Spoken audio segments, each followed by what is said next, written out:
Polar bears are being increasingly threatened by the effects of climate change, but their disappearance could have far-reaching consequences. They are uniquely adapted to the extreme conditions of the Arctic Circle, where temperatures can reach -40 degrees Celsius. One reason for this is that they have up to 11 centimeters of fat underneath their skin.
In other studies, such as one by Allison Ames in 2008, polar bears showed deliberate and focused manipulation. For example, Ames observed bears putting objects in piles and then knocking them over in what appeared to be a game. The study demonstrates that bears are capable of agile and thought-out behaviors.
The step pyramid has been thoroughly examined and investigated over the last century, and it is now known that the building process went through many different stages. Historian Mark van de Meirup comments on this, writing much experimentation was involved, which is especially clear in the construction of the pyramid in the center of the complex. It had several plans before it became the first step pyramid in history.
On the subject of job losses, Lowe believes the predictions are founded on a fallacy. It assumes that the number of jobs is fixed. If in 30 years, half of 100 jobs are being carried out by robots, that doesn't mean we are left with just 50 jobs for humans. The number of jobs will increase. We would expect there to be 150 jobs.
Warships were built to be lightweight and very speedy.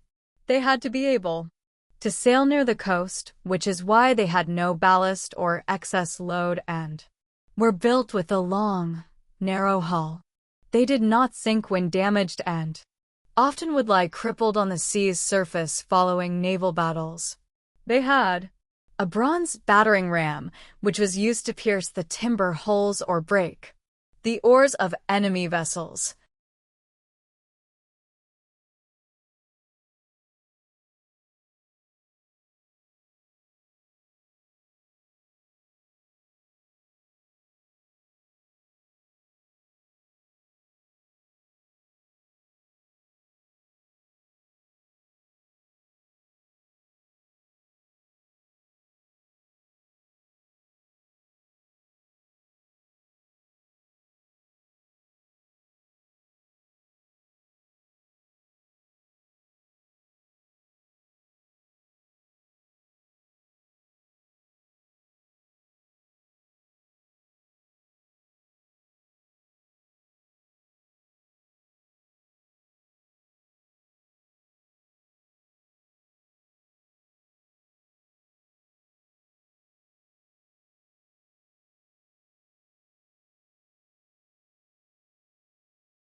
Organic materials like textiles and hides are relatively rare finds at archaeological sites.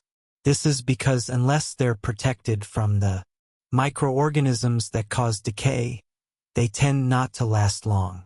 Extreme cold is one reliable way to keep artifacts relatively fresh for a few thousand years, but once thawed out, these materials experience degradation relatively swiftly.